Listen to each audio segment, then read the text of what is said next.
कौशल sir, आप सभी का अपने YouTube channel Guru all in one में हार्दिक स्वागत करते हैं।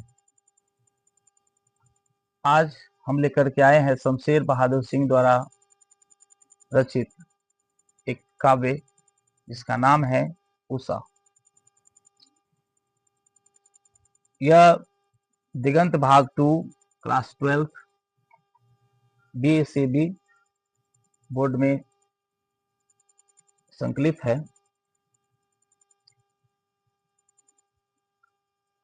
पहले हम लेखक के बारे में जानेंगे। लेखक का नाम है शमशेर बहादुर सिंह, जिनका जन्म 13 जनवरी 1911 को हुई थी और इनका निधन 1993 को। जन्म स्थान की बात करें तो देहरादून, उत्तराखंड। माता का नाम प्रभु देवी एवं पिता का नाम तारिफ सिंह, जो कलेक्ट्रेट में रीडर और साहित्य प्रेमी थे। शिक्षा 1928 में हाई स्कूल, 1931 में इंटर, 1933 में BA इलाहाबाद से, 1938 में MA प्रभात।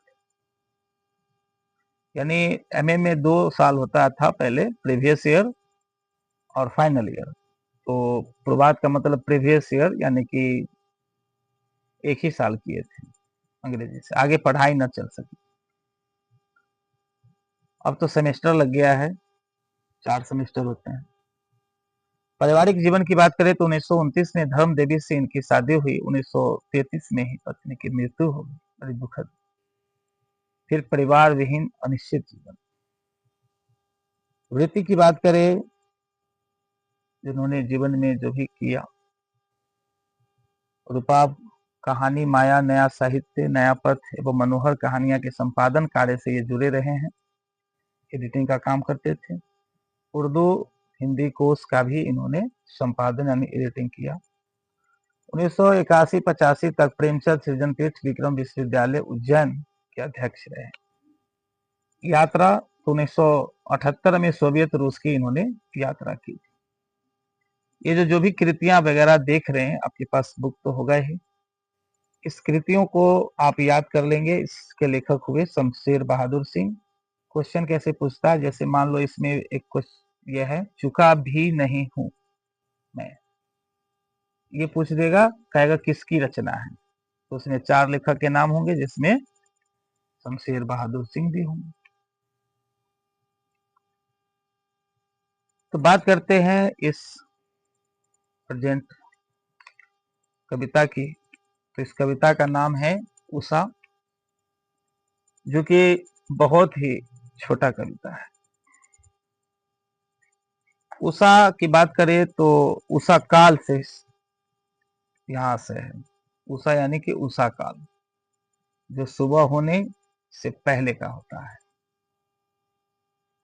ऐसा जीवन में जरूर मौका मिला होगा आपको, जब थोड़ा सवेरे उठे होंगे तो उस समय आसमान एकदम नीला दिखाई देता है, एकदम नीला नीला।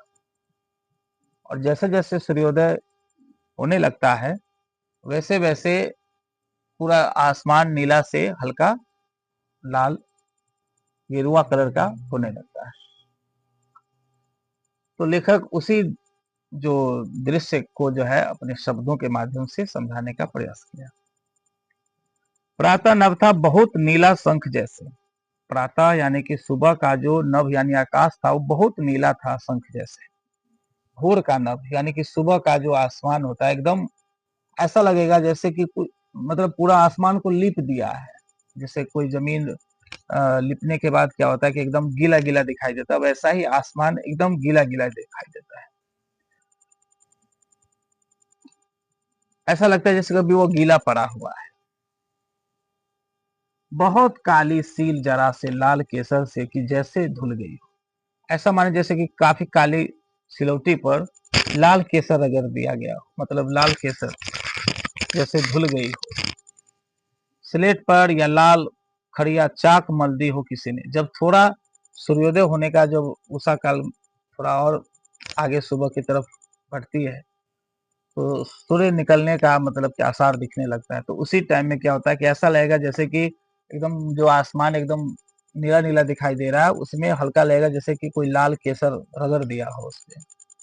या स्लेट, जो काला स्लेट जो बचपन में हम लोग पढ़ा करते थे, जिसपे क ख ग लिखा करते थे, उस स्लेट की बात कर रहे हैं। उस पे ऐसा लगे जैसे कि लाल खड़िया से, यानी कि पेंसिल से उसको जो है उसको मल दिया हो किसी ने। ऐसा आपको फीलिंग आएगा जैसे जैसे सूर्योदय होना शुरू होगा। नील जल में या किसी की गौर झिलमुल देह जैसे हिल रही हो, और फिर लगेगा जैसे कि नील जल से, यानी कि जल से या किसी गौर झिलमिल देह जैसे हिल रही हो, ऐसे जैसे कोई नदी के किनारे आप देखेंगे जब सूर्योदय होता है तो ऐसा लगेगा जैसे कि पानी में से ही सूर्य जी निकल रहे हैं। फिर जादू टूटता है इस उषा का, अब सूर्योदय हो रहा है।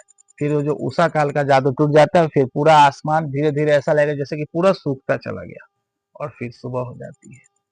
ठीक है, तो ये जो कविता आपने शमशेर बहादुर सिंह का पढ़ा, सुना, देखा, वो उषा काल से संबंधित था।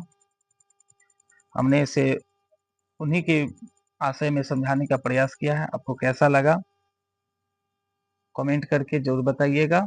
अगर चैनल को सब्सक्राइब नहीं किए हैं तो प्लीज इसको सब्सक्राइब कर लीजिएगा। जय हिंद।